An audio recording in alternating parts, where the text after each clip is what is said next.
골로새서 1장 24절부터 29절 말씀, 하나님의 말씀 우리 함께 받겠습니다. 나는 이제 너희를 위하여 받는 괴로움을 기뻐하고 그리스도의 남은 고난을 그의 몸된 교회를 위하여 내 육체에 채우노라. 내가 교회의 일꾼 된 것은 하나님이 너희를 위하여 내게 주신 직분을 따라 하나님의 말씀을 이루려 함이니라. 이 비밀은 만세와 만대로부터 감추어졌던 것인데 이제는 그의 성도들에게 나타났고 하나님이 그들로 하여금 이 비밀의 영광이 이방인 가운데 얼마나 풍성한지를 알게 하려 하심이라. 이 비밀은 너희 안에 계신 그리스도시니 곧 영광의 소망이니라.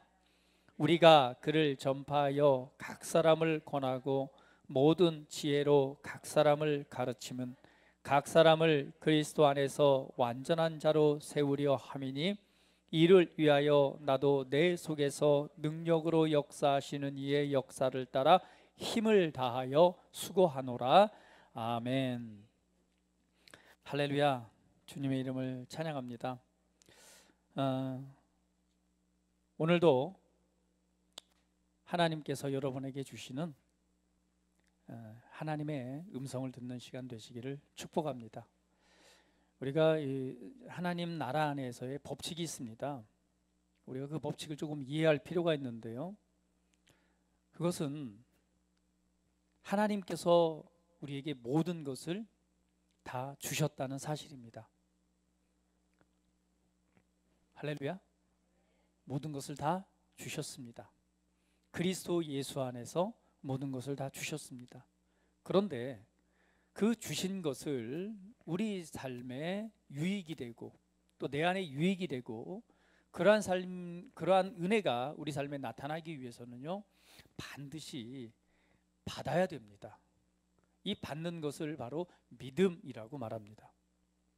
제가 오늘 여러분에게 드리고 싶은 말씀은, 여러분 받길 원하십니까? 아니, 받을 준비가 되어 있으신가요?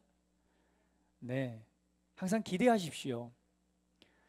예배를 드리는 곳에 기대하시고 하나님 예수 그리스도의 이름으로 모인 곳에 항상 기대하십시오. 하나님께서 나에게 지금 무엇을 말씀하시길 원하시는가?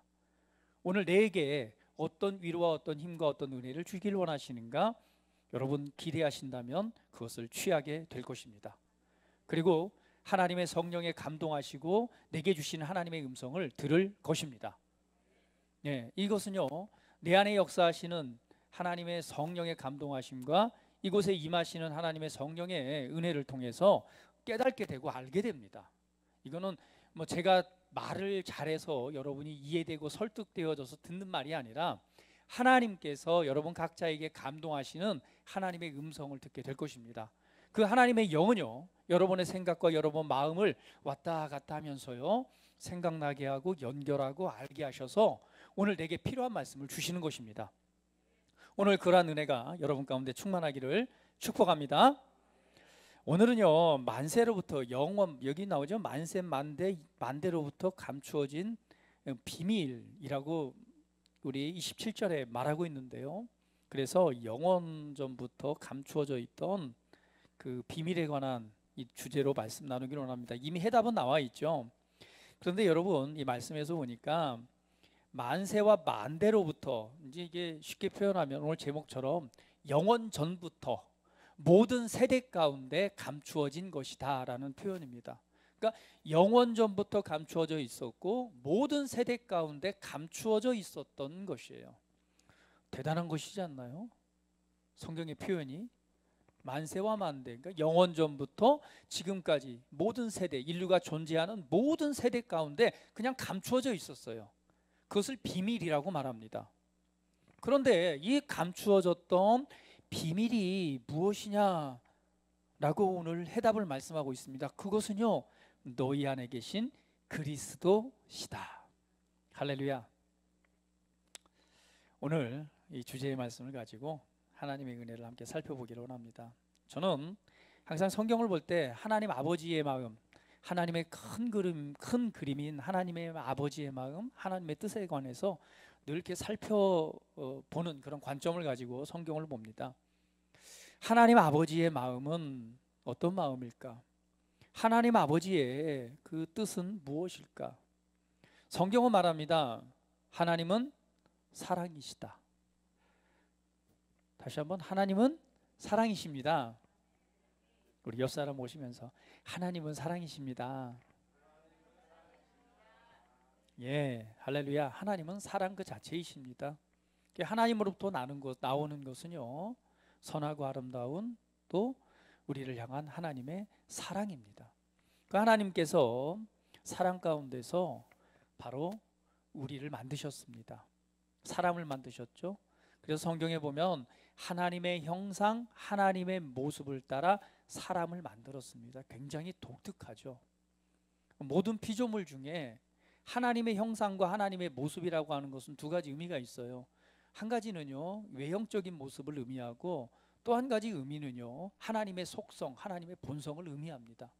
그러니까 이 사람이 창조된 것은 하나님의 형상, 하나님의 모습이라고 하는 것은 결국 하나님과 같은 그런 모습으로 사람을 만드셨습니다. 그래서 사람은 특별하게 하나님과 교제하는 자이죠. 여러분, 에덴 동산에 보면 사람을 만들고 우리는 분명히 알 수 있습니다. 동산을 거닐면서 아담과 함께 교제하는 그런 모습을 보게 되죠. 아담아 아담아 내가 어딨냐 이렇게 묻으시잖아요. 안 보이실 때. 그렇게 사람과 하나님께서 사람을 만드셨을 때는 그러한 존귀한 자, 그리고 하나님과 같은 형상, 그 모습을 갖고 하나님과 교제하면서 하나님처럼 하나님의 속성을 가지고 온 모든 세상을 이렇게 다스리는 자로서 지음을 받았습니다. 그런데 여러분 잘 아시다시피 이러한 관계가 깨트려지죠. 바로 죄악 때문에 이 관계가 깨트려집니다. 항상 죄가 문제인 것 같아요. 그렇죠? 우리 사람과의 관계에서도 관계가 깨지는 이유가 있어요. 그럼 뭐 때문에 그렇죠? 대부분 죄 때문에 많이 깨어집니다. 이게 아담으로부터 이렇게 우리 가운데 역사하는 사망과 죽음의 역사예요. 여기도 아담도 마찬가지입니다.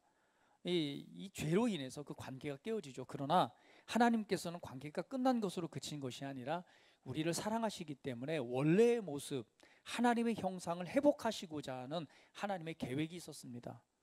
그래서 하나님께서는 그 회복을 말씀하시죠. 근데 그 회복의 역사는 뭐냐면 하나님과 같은 형상의 모습을 갖는 것입니다.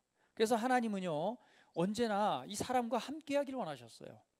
왜? 사람을 만드셨을 때 함께 하려고 만들었지, 너 그냥 만들어서 어떤 피조물로서 그냥 뭐 장난감처럼 만든 것이 아니라 하나님이 함께하는 존재로서 만든 것이 사람입니다. 근데 그 관계가 깨트려졌다는 것은 뭐예요? 함께할 수 없는 거예요. 분리가 된 것입니다. 그래서 하나님께서는 늘 함께하기를 원하셨던 그 모습이 성경 속에 계속 드러나고 있습니다. 여러분 잘 아시다시피 우리는 이스라엘의 관계를 통해서 그 모습을 알 수 있죠. 하나님께서 이스라엘 백성들을 드디어 구원하십니다. 구원하신 이후에 그들을 약속하신 가나안 땅으로 인도하시죠. 그 가나안 땅으로 인도해 가시면서 광야에서 하셨던 첫 번째 일이 있습니다. 그 일은 뭐냐면 모세를 콜링해서 모세를 통해서 하늘에 있는 모습을 보여주는 거예요. 하늘에 있는 모습을 보여주고 너는 너희 그 회중 가운데서 이 성막, 내가 거할 수 있는 장소를 구별해서 지어라, 이렇게 말합니다. 그래서 모세가 하늘에 본 모양대로 그곳에 집을 짓기 시작해요. 그게 바로 우리가 잘 알고 있는 성막이라는 곳입니다. 그 성막 안에는요, 가장 중요한 곳이 있는데 우리 성소라고 하는 곳이 있습니다. 그 성소는 두 군데로 구분되어져 있는데 성소가 있고 그 안에 지성소라는 곳이 있어요. 지성소는 어떤 곳이냐?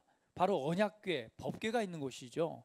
그 지성소는 바로 어떤 곳이냐면 하나님이 임하시는 곳이에요. 근데 왜 그걸 만들었느냐? 하나님이 말씀하십니다. 내가 너희들 가운데 내가 있을 장소를 만들어라.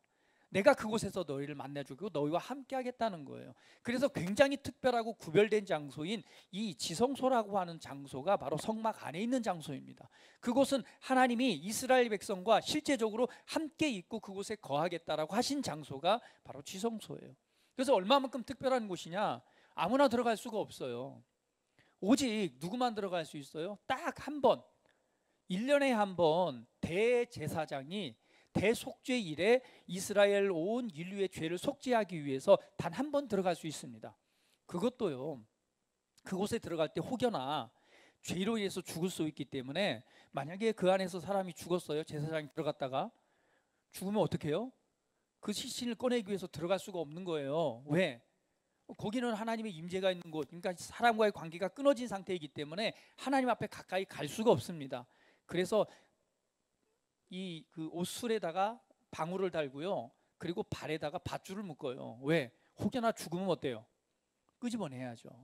그러니까 아무나 들어갈 수 없는 장소, 딱 1년에 한 번 대제사장만이 들어가서 이스라엘의 모든 죄를 속죄하는 제사를 드리기 위해서 한 번 들어가는 곳입니다. 그렇게 특별하고 구별된 장소가 바로 성소라는 것이죠. 그 성소를 지은 것은 하나님이 내가 너희들과 함께 있고 싶어, 하나님의 이 속성, 하나님의 마음의 표현입니다. 그래서 이 성막이 드디어 이 텐트가 뭘로 바뀌죠? 다윗 왕을 지나서 솔로몬 시대에 성전으로 바뀌어지죠. 건축물로 바뀌어지죠. 마찬가지로 이 건축물 안에도 뭐가 있어요? 성소, 이 지성소가 있는 것입니다. 그런데 이 솔로몬 성전이 드디어 무너지게 되죠. 무너지고 나서요, 이스라엘 백성들이 바벨론 포로로 끌려갑니다. 포로로 끌려갔다가 70년 만에 다시금 돌아오면서 다시금 첫 번째로 했던 것이 바로 이 성전을 건축하는 일이에요. 그 성전 건축이 바로 여러분 잘 알고 있는 스룹바벨 성전입니다. 근데 스룹바벨 성전에 사실은 그때부터 뭐가 없어졌냐면요, 지성소에 있는 법궤라든가 정말 중요한 이 법궤가 사라져요. 어디로 갔는지 한번 여러분 찾아보세요. 근데 스룹바벨 성전이 건축되어지고요, 그리고 이 스룹바벨 성전이 계속 이어지면서 예수님 시대에 와서 여러분 잘 알고 있는 예루살렘 성전이라고도 말하고 헤롯 성전이라고 말하잖아요. 이 스룹바벨 성전은 그렇게 큰 규모가 아니었습니다. 그래서 헤롯 왕이 유대인들의 환심을 사기 위해서 이 이 스룹바벨 성전을 증축하기 시작해요. 이 증축해서 이 헤롯 성전이 완성되는 데까지 40년이 걸렸습니다. 그러나 40년 뒤에 완공됐지만 결국은 몇 년 만에요? AD 64년에 완공됐지만 AD 70년에 예수님의 예언처럼 돌 하나에 돌 하나 남지 않고 완전히 무너지게 되죠. 결국은 이렇게 이 성전이라고 하는 것을 통해서 하나님이 임재하시고 함께 하신 은혜가 지속되어져 왔습니다. 그러나 그것이 완전한 것은 아니었죠. 계속 감춰져 있었습니다. 그때에 바로 예수님께서 오셔서 이 땅에 오시게 되죠. 근데 예수님께서 이 땅에 오셨을 때 예수님의 이름이 여러분 무엇인지 아십니까? 천사가 예수님이 태어날 때 그의 이름을 예수라, 그것은 자기 백성을 자기 죄에서, 그들의 죄에서 구원할 자라고 말했죠. 또 천사가 나타나서 말합니다. 그의 이름을 뭐라고 하라? 임마누엘이라 하라. 임마누엘이 뭐예요? 하나님이 우리와 함께 하시다는 뜻이잖아요. 결국은 하나님이 예수님을 보내신 것은 뭐 하기 위해서? 맞아, 임마누엘, 함께 하기 위해서. 그래서 예수님께서는 이 땅에 오셔서 말씀하신 거예요. 야, 저 성전 허물어, 내가 사흘 만에 다시 지을게. 왜 성전이 허물어져야 되죠? 이제는 새로운 시대가 열리는데 하나님이신 예수님이 우리와 함께 하시기 위해서 이 땅에 오신 거예요. 이것이 회복입니다. 성전은 무너지고 새로운 성전이 세워져야 되는 것이죠.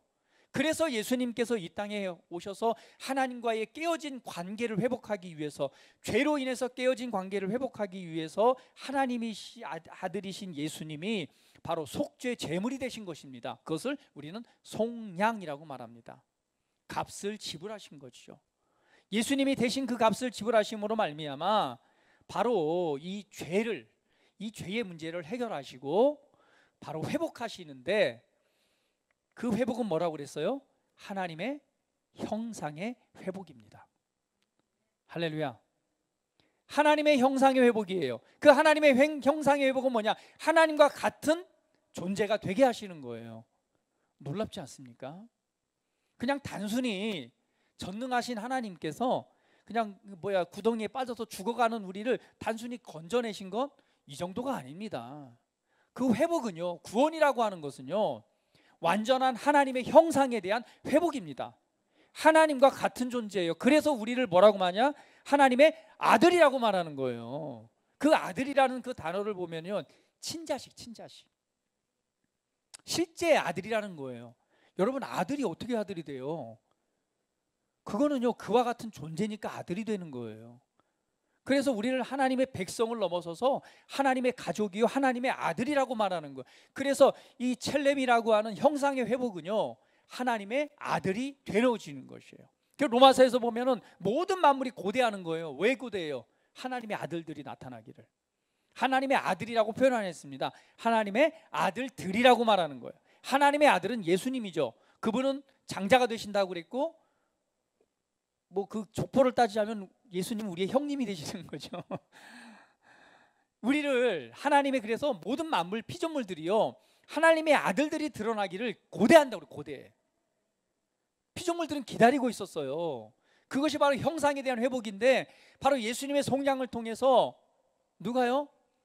예수님을 믿는 모든 이들들이 바로 하나님의 형상을 회복하는 것입니다.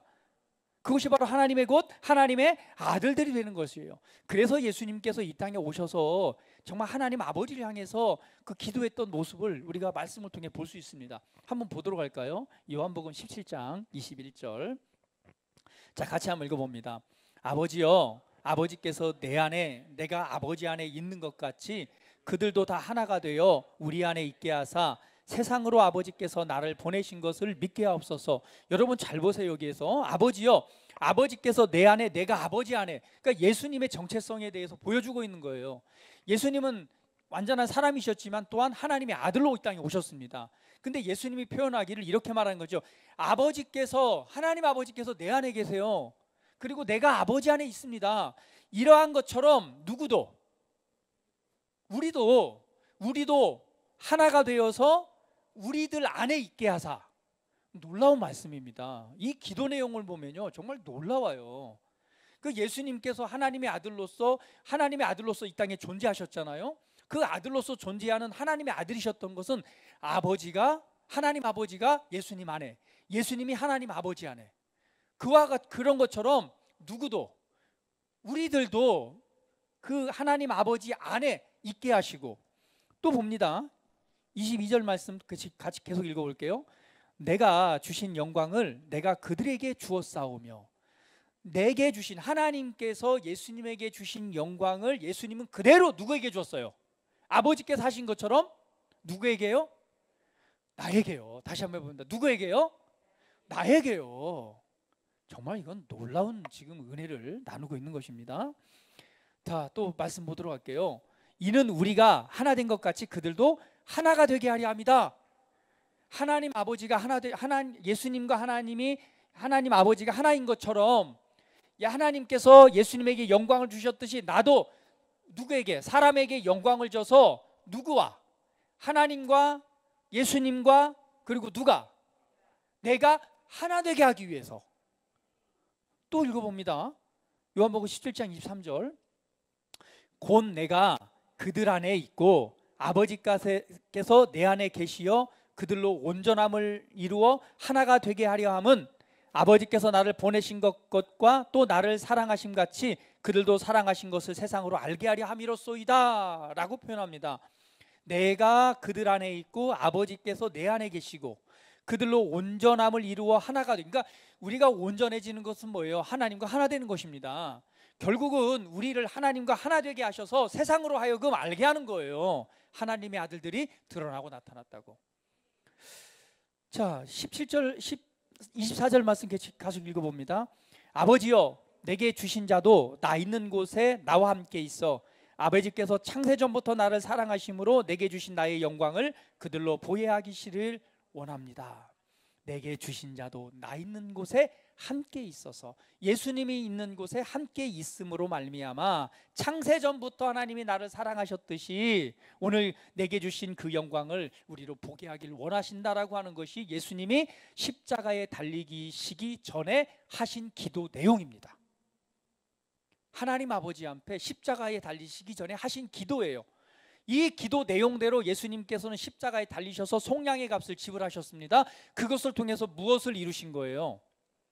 그렇습니다. 바로 하나님의 형상을 회복하는 일이 이루어진 거예요. 할렐루야. 이것을 오늘 본문 말씀에는 영원전부터 모든 세대에 감추어진 비밀이다라고 표현합니다. 이 하나님의 형상의 회복은 바로 뭐냐?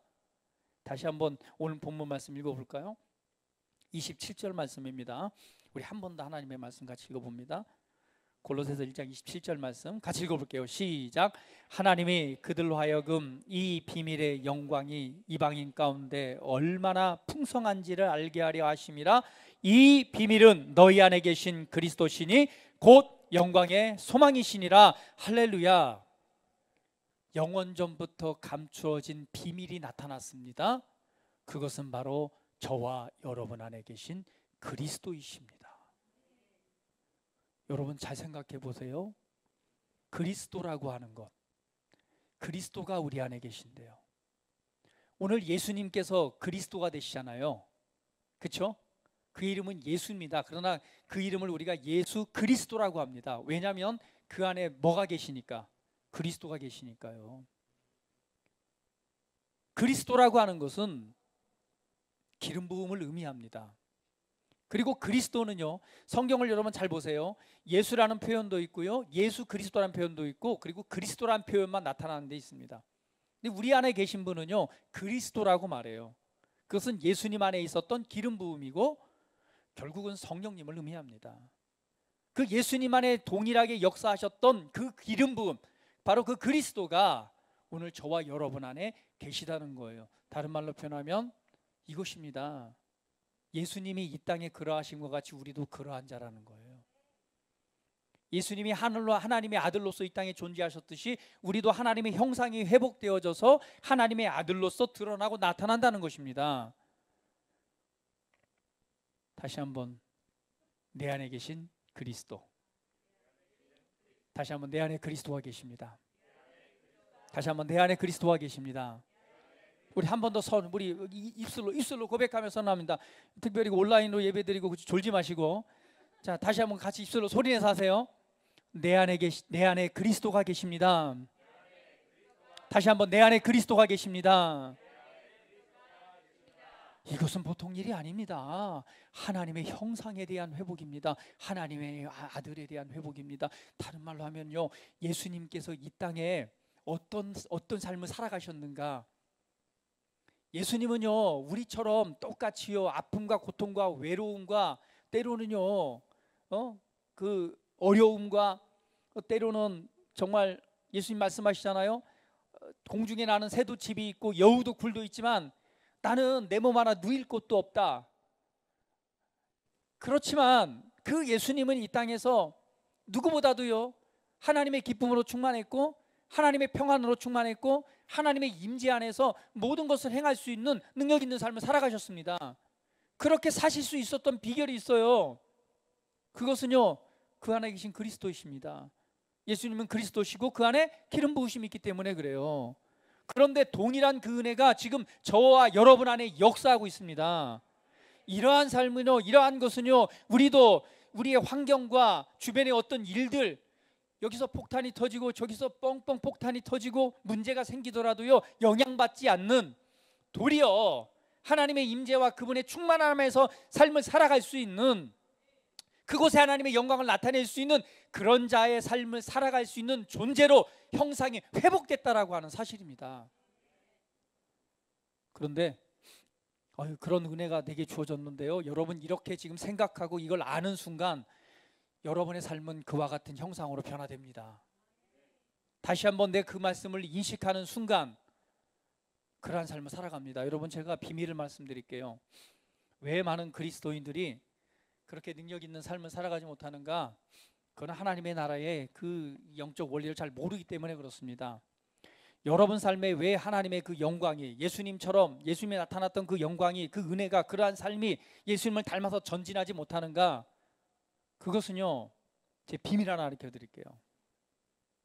첫 번째는요, 알아야 됩니다. 오늘 이 말씀을 통해서 여러분이 누구인가를 인식하세요. 그 순간 이미 하나님의 은혜가 역사하기 시작합니다. 두 번째는요, 그것을 선포하세요.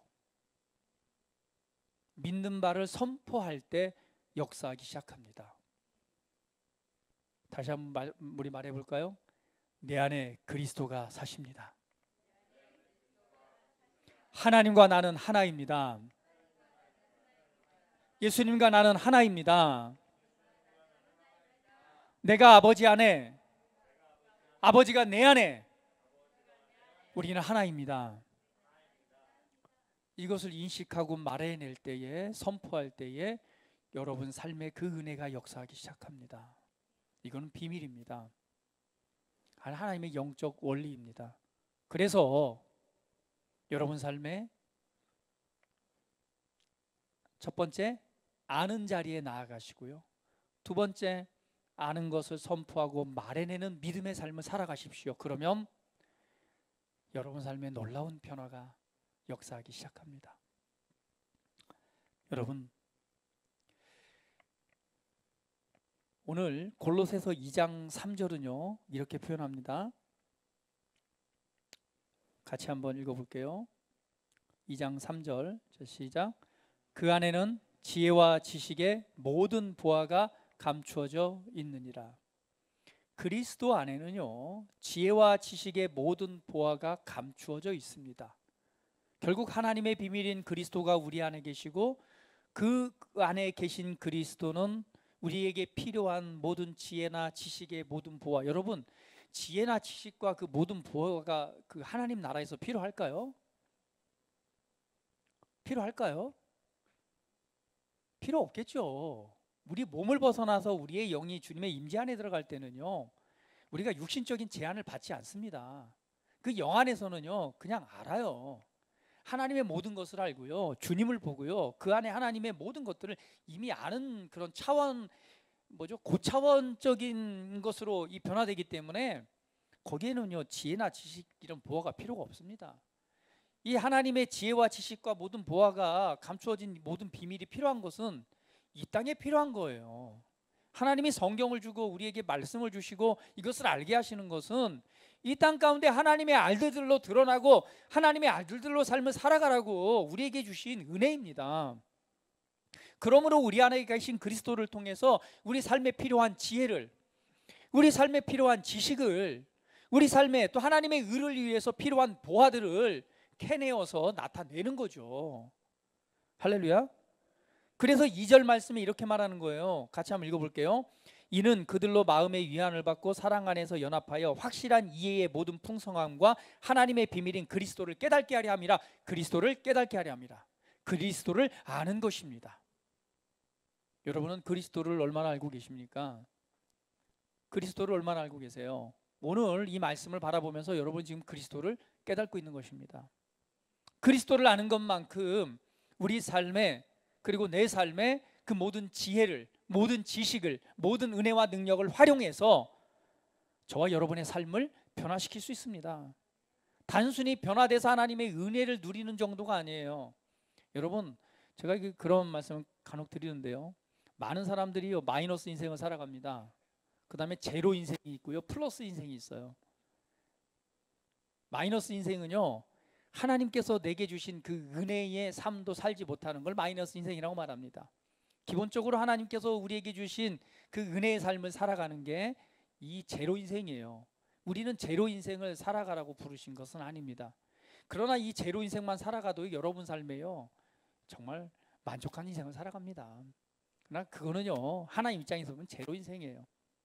플러스 인생은 뭐냐면 이 나에게 주신 은혜가 다른 사람에게 선한 영향력을 줄 수 있는 삶이 플러스 인생입니다. 그래서 하나님께서는요 첫 번째, 하나님의 은혜를 우리에게 부어주실 때 먼저는 우리 자신이 그 은혜를 누리도록 은혜를 부어주셨습니다. 이 땅에서 하나님의 기쁨과, 우리 지난주에 말씀 나눴죠, 하나님의 평안과, 그리고 하나님께 주신 승리라고 하는 그 은혜를 누리는 거예요. 여러분, 인생의 문제는 간단합니다. 몇 가지 안 돼요. 제가 계산해 보니까 첫 번째, 사람들이 제일 많이 문제되는 게 있어요. 건강 문제. 그 다음에 또 뭐가 있을까요? 사람들이 매일 힘들어하는 거 있습니다. 돈 문제. 또 뭐가 있을까요? 가정 문제요. 가정 문제. 이게 부부 문제, 자녀 문제. 제가 저기 책 하나 갖다 놨는데요, 우리 교단에 계신 목사님이 20년 동안 우리 아이들 사역한 건데, 이게 뭐냐면 그 소년원에 가기 전에 거기 소년원에 가기 전에 이제 아이들을 이렇게 케어하는 곳인데, 이제 여기서 케어가 안 되면 소년원으로 보내지는 거예요. 그러면 이제 빨간 줄이 올라가는 거죠. 그 중간 역할을 하는 그 목사님이 20년간 사역을 했는데, 제가 그 책을 읽어보면서 참 많이 눈물을 흘렸습니다. 왜냐하면 그 아이들의 사연들이 있는데, 참, 야, 얼마나 가정 문제가 심각한지요. 그 심각한 엄마 아빠 문제, 이혼 문제, 가정 폭력 문제, 성 문제, 정말 이런 문제를 통해서 자녀들이 정말 그렇게 삐뚤어져 가지고 삐뚤어진 잘못된 삶을 살아가는 거죠.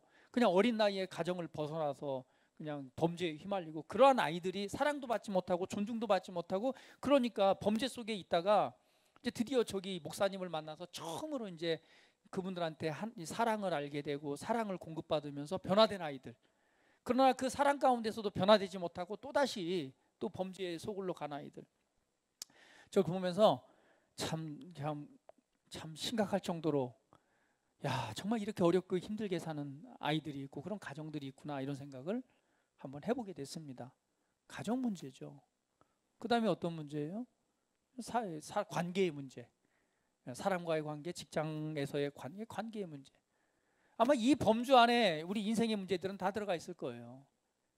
그런데 수많은 그리스도인들이 이러한 문제를 사실은 해결하지 못하고 그냥 그 문제 속에 사로잡혀 살아가는 너무나 많은 경우를 보게 됩니다. 그러나 기쁜 소식이 있습니다. 복음입니다. 기쁜 소식은요, 하나님께서 나에게 준비하시고 계획하시고 예비하신 삶은 그러한 삶이 진짜가 아니라는 거예요. 하나님이 계획하시고 준비하신 삶은요, 그리스도 예수 그리스도의 복음을 통해서 첫 번째 그 은혜를 누리는 삶입니다. 좀 더 표현하자면 바로 그러한 문제를 이 하나님의 내 안에 계신 그리스도와 그분의 말씀을 통해서 이기고 승리하고 변화시키고, 하나님이 내게 계획하시고 준비하신 최고의 삶을 살아갈 수 있도록 모든 것을 주셨다는 사실입니다. 그리스도를 깨달으십시오. 그리스도를 발견하십시오. 하나님의 말씀을 아시고 하나님 나라의 영적 원리들을 배우십시오. 그리고 성장해 간다면 그러한 삶을 살아가게 될 것입니다. 오늘 이 본문 말씀에 사도 바울이 이렇게 얘기를 하잖아요. 우리가 그를 전파하며 각 사람을 권하고 모든 지혜로 각 사람을 가르침은 각 사람을 그리스도 안에서 완전한 자로 세우려 함이다. 완전한 자로 세운다. 이게 완전한 자가 뭐냐면 바로 성인입니다. 어른입니다. 성숙한 자예요. 그러니까 우리가 그리스도 안에서 예수님을 믿었다고 모든 사람이 성장한 게 아닙니다. 인격적으로 굉장히 젠틀하고 인격적으로 사람과의 관계가 좋다고 해서 영적으로 성숙한 거 아닙니다. 나이를 많이 먹었다고 성숙한 게 아니에요. 예수님을 믿어서 우리는 새로운 생명, 하나님의 생명으로 갓 태어난 영적 갓난아이입니다. 갓난아이는 반드시 성장해야 됩니다. 어린아이의 특징이 뭔지 아세요? 성장하지 않으면요, 어린아이는요, 첫 번째 요동하고 흔들립니다. 쉽게 유혹에 빠집니다. 그러다 보니까 이 땅의 삶을 살아갈 때요, 잘못된 선택을 계속해서 하는 거예요. 여러분 애들 키워봐서 알겠지만 어때요? 아까도 제가 그 책 말씀드렸지만 애들이 교육받지 못했습니다. 교육받지 못했기 때문에 무엇이 옳은 것인지 무엇이 그른 건지 몰라요. 그러니까 잘못 행동하고 잘못 선택을 하고 범죄 가운데 살아갑니다. 이게 어린아이예요. 어린아이는요, 자기에 있는 본성이 아니라 죄의 습관, 거듭났다 할더라도요, 성장하지 않으면요, 옛사람의 습관이 있어요. 그 습관을 따라 선택하고 행동하게 돼 있어요. 그래서 반드시 삶이 변화되기 위해서는요, 오늘 완전한 자 자라나야 됩니다. 성숙해 갈수록요, 바른 선택을 하는데, 성숙한 사람은요, 하나님이 기뻐하시고 선하시고 온전한 뜻이 무엇인가를 분별해서 선택합니다. 그리고 그 안으로부터 하나님의 사랑이 흘러나옵니다. 그 안으로부터 하나님의 생명과 그 빛이 흘러나와요. 그 삶은요, 먼저는 여러분 자신과 여러분 가정을 밝히기 시작하고요, 더 나아가서는 여러분 직장과 여러분 삶에 하나님의 빛으로 나타나기를 시작합니다. 왜 많은 그리스도인들이 영향력 있는 삶을 살아가지 못하는가? 영적 갓난아이에 머물러 있기 때문에 그래요. 성숙하고 성장해 나가야 됩니다. 그것은 하나님을, 그리스도를 깨달아 그리스도를 아는 그 지식 안에서 자라가는 것입니다. 기쁜 소식은요, 오늘 이 모든 것을 그리스도 예수 안에서 우리에게 주셨다는 사실이고, 오늘 이러한 삶을 살아가는 사람이 있다면 우리 또한 그러한 삶을 살아갈 수 있다는 것이죠. 저는 이 복음과 하나님의 능력을 통해서 저도 아직도 주님을 닮아서 계속 성장해야 되겠지만, 제가 한 가지 느낀 게 있어요. 예전에는요, 사역할 때 제가 늘 이런 간증을 드렸을 거예요. 제가 예전에 사역할 때는요, 나는 성숙하고 성장한 줄 알았어요. 그렇기 때문에 제가 우리 미용실 사장님을 전도해가지고 이분에게 야, 하나님의 말씀을 통해서 내가 가르쳐야 되겠다고 생각을 하는데요, 그 순간 하나님께서 내 뇌리를 때리는 구절이 있었습니다. 내가 그리스도를 본받은 것처럼 너희도 그리스도를 본받아라. 사도 바울이 얘기한 거예요. 나는 바울처럼 내가 그리스도의 형상을 닮은 것처럼 당신도 나를 닮으세요. 이런 표현이, 내가 이만큼 자라온 것처럼 여기가 굉장히 좋으니까 당신도 이 자리까지 오세요라고 말할 수 있을까라고 했을 때 저는 감히 말할 수 없겠더라고요. 왜? 솔직히 말해서 목사하는 게 힘들었고요, 사역하는 게 힘들었어요. 그래서 제가 내린 결론이 그때 뭐였냐면, 예수님은 좀 적당히 믿는 게 행복하다. 이거 열심히 했더니요, 이거 힘든 거밖에 없더라고요. 너무 힘든 거예요. 이게 죄송합니다, 제가 그랬어요. 그래서 솔직하게 그분을 전도해 놓고요, 말씀 공부하자고 못 하겠더라고요. 깨달았습니다. 내가 하나님도 모르고 복음도 모르고 그리스도도 몰랐다고. 그러나 이 비밀인 그리스도와 이 복음에 관해서 알기 시작했을 때요, 저는 말할 수 있었어요. 내가 그리스도를 닮은 자리까지 조금 왔는데 이게 너무 좋아요. 너무 좋아요. 여기까지만 오세요. 저도 조금 갈 테니까. 저도 조금씩 가고 있습니다. 뭐 때로는요, 약간 멈추기도 하지만은 그냥 쉬엄쉬엄 가요. 요즘에 열심히 안 해요. 누군가 그러더라고요. 저를 보면서, 아니 하나님이 그렇게 보셨다고 하더라고요. 뭔가 맨날 노는 것 같은데 뭔가 조금씩 가고 있대요. 왜 이렇게 웃으세요, 신경 목사님? 공감이 열심히 안 해요. 그냥 좀 쉬엄쉬엄 놀아요. 노는데 근데 또 하나님이 뭔가를 하고 있대요. 여러분도 좀 놀더라도 조금씩 뭔가를 하세요. 그냥 놀지 마시고요, 말씀을 따라서 조금씩 전진해 가십시오. 그 복음이, 하나님의 말씀이 우리를 전진하게 만듭니다. 그래서 우리는 완전한 자, 성숙한 자리에 나아가야 돼요. 어린아이가 실수했다고 여러분 그냥 때려 죽일 놈이라고 그냥 갖다가 버리진 않습니다. 어린아이는요, 실수해요. 그러나 성숙한 자가 그랬다면요, 그때는 정말 혼나야 되겠죠. 그래서 영적으로 어린아이 때는 실수합니다. 그때 너무 책망하지 마시고 성숙한 자가 될 수 있도록 그냥 엉덩이 톡톡 두드려 주세요. 우리 신경환 목사님이 그걸 잘해요. 제가 알다시피 여러분 잘 아시는 장은봉 선교사님이요, 아마 그 신경환 선교사님이 어른으로 대했다면요, 정말 이미 저는 그 장은봉 선교사님 얼굴 못 봤을 거예요. 근데 왜냐면 영적 어린아이인 걸 알기 때문에 계속 엉덩이를 두드려 준 거예요. 때로는 막 혼내기도 하면서 엉덩이. 그러니까 지금 어때요? 지금은요, 우리 장은봉 목사님이 이제 신경환 목사님보다 더 높아졌어요. 제가 보니까 좀 더 성숙을 했어요. 그 깊이와 넓이가 얼마나 크고 놀라운지 저는 그 변화를 보면서 정말 감사드렸어요. 그런데 그렇게 할 수 있었던 건 뭐예요? 그 지금 현재의 모습이 아니라 영적 어린아이인 걸 알기 때문에, 그리고 하나님께서 그가 성숙했을 때 어떠한 부르심 가운데서 어떻게 하나님을 섬기고 아름답게 그 모습을 나타낼 수 있는가를 하나님의 눈으로 봤기 때문에 엉덩이를 두드릴 수 있었던 거예요. 여러분 아이들 키우잖아요. 아이들의 그 실수와 이런 거 잘못하는 거를 받아주는 부모는 어때요? 무엇 때문에 그걸 다 용납해 줍니까? 어른의 기준으로 본다면은 그걸 어떻게 애를 키워요? 그렇지 않잖아요. 그 아이가 자라나서 성인이 됐을 때에 자기 역할을 하는 걸, 가르침을 잘 받으면 이러한 자가 될 거란 걸 알기 때문에 때로는 혼내기도 하지만 때로는 사랑으로 아우르면서 계속 격려해주고 위로해주고 자라나게 하잖아요. 영적인 것도 똑같습니다. 영적 어린아이는요, 자라나야 됩니다. 자라나지 않기 때문에 그 모양 곧 그린 거예요. 그럼 뭐 해야 되겠어요? 자라나게 해야 됩니다. 그럼 먼저는요, 내가 그리스도의 눈으로, 하나님의 눈으로 그를 바라봐 주는 거예요. 인간적인 눈으로 바라보면요, 우리 신 목사님이 항상 얘기하잖아요. 장은봉 목사님 인간적인 눈으로 봤을 때 그거 어디 볼만 하겠어요? 그렇죠? 나 또 이렇게 얘기하고 나서 나중에 또 저기 한 소리 들어요. 설교 때 또 얘기했다고. 죄송합니다. 하나님의 눈으로 바라봐 줄 때요, 그와 같은 형상으로 변화됩니다. 이것이 우리가 바라봐야 될 눈인 거죠. 영적으로 성숙하고 성장하는 것입니다. 할렐루야. 오늘 여러분 그 비밀이 우리 가운데 드러났습니다. 그것은 바로 저와 여러분 안에 계신 그리스도입니다. 내 안에 내가 사는 것이 아니라 내 안에 그리스도께서 사시는 삶, 이것이 바로 그리스도인의 삶입니다. 여러분, 기독교라고 하는 것은 다른 게 아니에요. 우리는 하나의 종교를 선택한 것이 아닙니다. 그리고 다른 뭐 여러 가지 종교와 같은 종교 생활하는 것이 우리가 예수님을 믿는 게 아니에요. 우리가 믿는 기독교, 우리가 믿는 이 선택한 이 하나님을 믿는 예수님을 믿는 이 믿음은요, 바로 내 안에 그리스도가 나타나는 실제입니다. 다시 한번, 내 안에 그리스도가 나타나는 실제입니다. 할렐루야. 말씀처럼 그리스도가 실제로 내 안에 사시는 것이에요.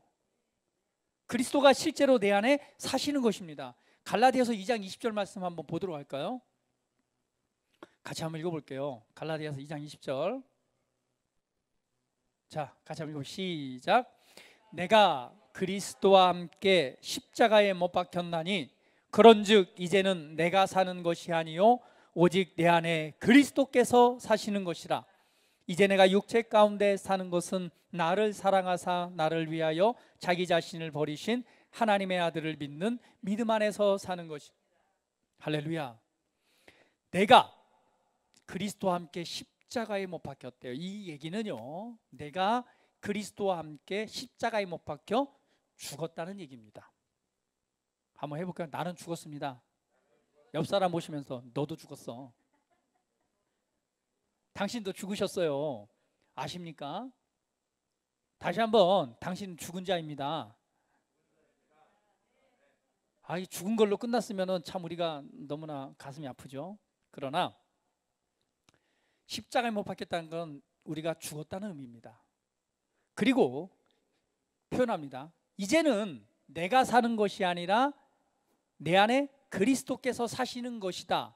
그러니까 나는 죽고 우리가 하나님의 생명으로 새롭게 일으키심을 받았을 때 새로운 은혜가 역사하는데, 그거는 뭐냐면 이제 내가 죽었기 때문에 내 안에 그리스도가 계심으로 그리스도가 사는 삶이 진짜 그리스도인의 삶이다라는 것을 보여주고 있는 것입니다.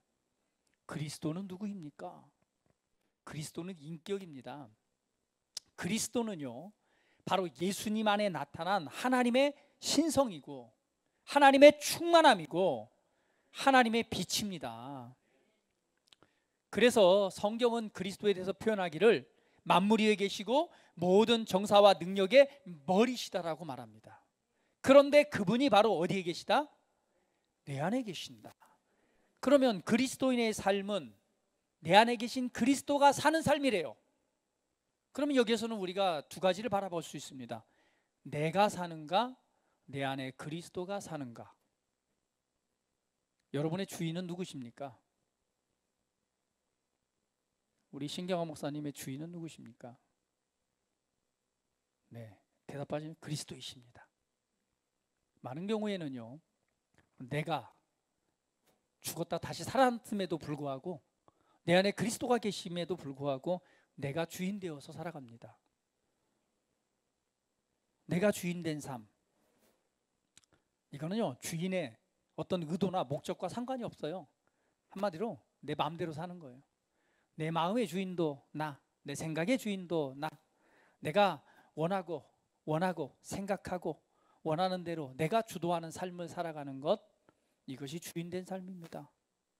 그냥 자기 만족에 살아가고, 이거 뭐 저 좋게 말하면 자기 만족을 위해 살아가는 삶도 자기가 주인된 삶이게 되겠죠.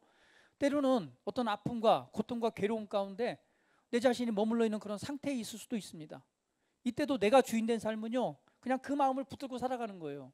내가 주인인 것처럼. 이런 거죠. 나는 과거에 상처받았어.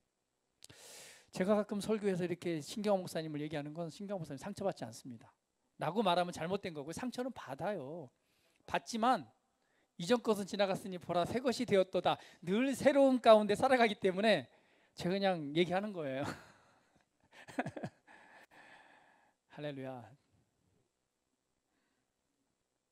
무슨 말이냐면요, 내 모든 감정이나 내 모든 환경이나 내가 지금 느끼고 생각하는 그 어떤 것도 내가 주인 됐을 때는 내가 그것을 느끼고 내가 주도하고 그 속에 머물러 있는 삶을 살아가는 거죠. 그러나 여러분 기억하세요. 그리스도인은요, 그리스도가 내 안에 사시는 거는 이제 내가 주인 된 삶이 아니라 그리스도가 주인 되어서 살아가는 거예요. 그럼 그분 앞에 내어드리는 거죠.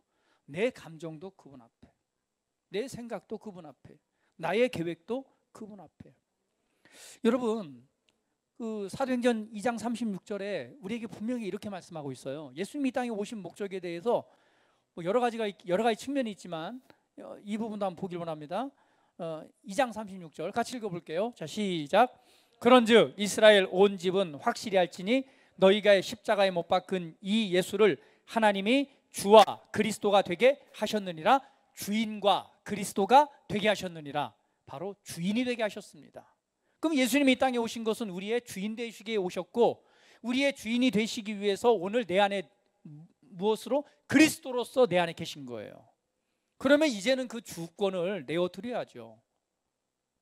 주권을 내어드리는 겁니다. 여러분, 우리에게 무엇이 더 필요합니까? 우리는 모든 것을 받았습니다. 내 안에 그리스도가 계시다고 하는 것은, 그리스도는요 하나님의 모든 충만함입니다. 곧 하나님이십니다. 하나님 안에 있는 모든 것이 지금 내 안에 있다는 얘기예요.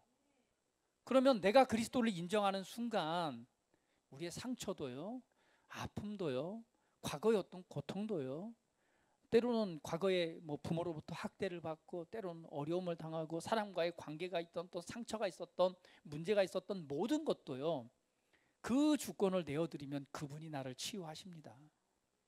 이전 것은 지나가고 새로운 모습으로 새로운 삶을 살아가게 하십니다.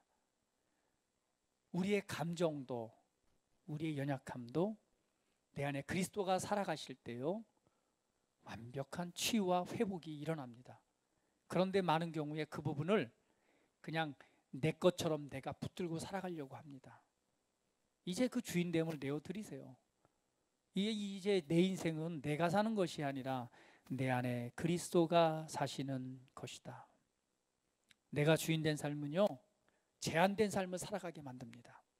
그러나 그리스도가 주인된 삶은요, 나를 향한 최고의 부르심의 삶을 살아가게 합니다. 그분의 능력이 역사하고, 더 나아가서 우리 인생, 아예 인생을 향한 하나님의 최고의 부르심을 이룬 삶을 살아가게 합니다. 많은 경우에 사람들이 이 과거에 사로잡혀 삶을 살아가는 경우가 너무도 많이 있습니다. 제가 아는 분 말씀드렸잖아요. 이분이 그 자녀가 7살 때 죽었습니다. 항상 저한테 얘기를 해요. 그 어르신이, 나의 인생은 내 아들이 7살 때 죽을 때 끝났어. 그리고는 그냥 그러한 인생을 사셨습니다. 그 인생의 전부가 누구였기 때문에? 맞아요, 아들이었기 때문에. 여러분, 과거에 사로잡혀 사는 삶이 되지 마십시오. 우리에게 있어서 최고는요, 자녀도 아닙니다. 그리고 남편도 아니고 여편도 아니고 여편도 아니에요. 돈도 아닙니다. 우리에게 있어서 최고는요, 언제나 변함없이고 나를 최고로 사랑하시는 내 안에 계신 그리스도이십니다. 그리스도를 바라보십시오. 내 안에 계신 그리스도를 바라보십시오. 문제를 바라보지 마세요. 다시금 과거를 바라보지 마시고, 그 상처를 바라보지 마시고, 아픔을 바라보지 마세요. 내 안에 계신 그리스도를 바라보세요. 과거 속에 있다 보면요, 현재의 인생을 허비합니다. 나를 향한 하나님의 최고의 부르심의 삶이 있습니다. 놀라운 삶이 있습니다. 정말 여러분이 행복하고 만족한 삶이 있어요. 이 만족은요, 남편도 여편도 자녀도 주지 못합니다. 하나님께서 주시는 은혜의 삶이 있습니다. 그런데요, 그 그리스도를 향해서 바라보고 살아가면요, 나머지 것이 더해집니다. 부부가의 관계가 회복되고, 자녀와의 관계가 회복되고, 삶의 관계의 회복이 일어나서요, 사람 속에서 우리 가운데 주시는 그러한 행복도 누리게 됩니다. 내 안으로부터의 변화가 우리 삶 전체를 변화시키는 것입니다. 여러분 기억하십시오. 내 안에 계신 그리스도. 더 이상 무엇이 필요합니까? 더 이상 무엇이 필요한가요? 오늘 내 안에 계신 그리스도 최고의 가치입니다. 다른 것으로 인해서 그걸 빼앗기지 마시고 오늘 이전 것은 지나갔습니다. 보라 새 것이 되었도다. 오늘 이 하나님의 말씀을 인식하는 순간 여러분의 삶은 새로운 인생으로 변화될 것입니다. 그리고 하나님이 주신 놀라운 삶을 살아가게 될 것입니다. 우리 함께 기도드리겠습니다. 이 시간 기도드릴 때 우리 고백합니다. 내 안에 그리스도. 그렇습니다. 주님, 지금까지는 내가 주인 돼서 사는 삶을 살아갔네요. 그러나 내가 하나님을 믿는, 내가 예수님을 믿는다는 것은 오늘 내 안에 그리스도가 사시는 것이고 내가 죽고 내 안에 그리스도가 사는 삶임을 이 시간 내게 말씀해 주시니 감사합니다. 이 시간 모든 것을 던져놓습니다. 염려도 근심도 상처도 아픔도 다 던져놓습니다. 그리고 새 생명 안에서 새로운 인생을 허락하신 내 안에 사신 그리스도로 말미암아 이 시간 살아가기로 선택합니다. 오늘 함께 고백합니다. 할렐루야. 감사합니다. 하나님.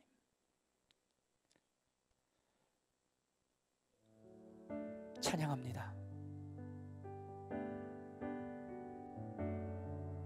나는 죽고 내 안에 그리스도가 사십니다. 하나님의 온전한 형상이 회복되었습니다. 내 안에 계신 그리스도 아버지, 이 시간 그 하나님의 영으로 우리 성도들 심령 위에 그 영광의 빛을 나타내소서. 상처들을 위로하시고 아픈 각오들을 치유하시고 오늘 내게 주신 새로운 인생과 새 삶으로 이끄시옵소서. 아버지의 사랑으로 이 시간 안위하여 주시고 내 안에 계신 그리스도가 사시는 삶, 오늘 그 삶으로 나를 이끄시옵소서. 살아계신 아버지, 내 안에 계신 그리스도, 영광이요 소망이요 하나님의 빛이요 참된 평안이요 참된 기쁨이요 오늘 그 은혜로 충만케 하시니 감사합니다. 내가 사는 것이 아니라 내 안에 그리스도가 사십니다. 내가 사는 인생은 실패할 수밖에 없지만 내 안에 그리스도가 사시는 인생은 내가 살아야 될 최고의 삶으로 나를 이끄십니다. 아버지, 이 시간 우리 자신을 내어드립니다. 아버지 앞에 내어놓습니다. 아버지 앞에 내어드립니다. 나의 모든 걸 아시고 내 생각을 아시고 나의 계획을 아시고 나의 모든 걸 살피시는 주님, 주님 이 시간 내어드립니다. 내 안에 주인 되신 그리스도, 주님 앞에 이 모든 걸 내어드립니다. 모든 걸 내어드립니다. 이끄시옵소서. 이끄시옵소서. 찬양합니다. 경배합니다. 주님 사랑합니다. 존귀하신 예수 그리스도의 이름으로 기도합니다. 아멘.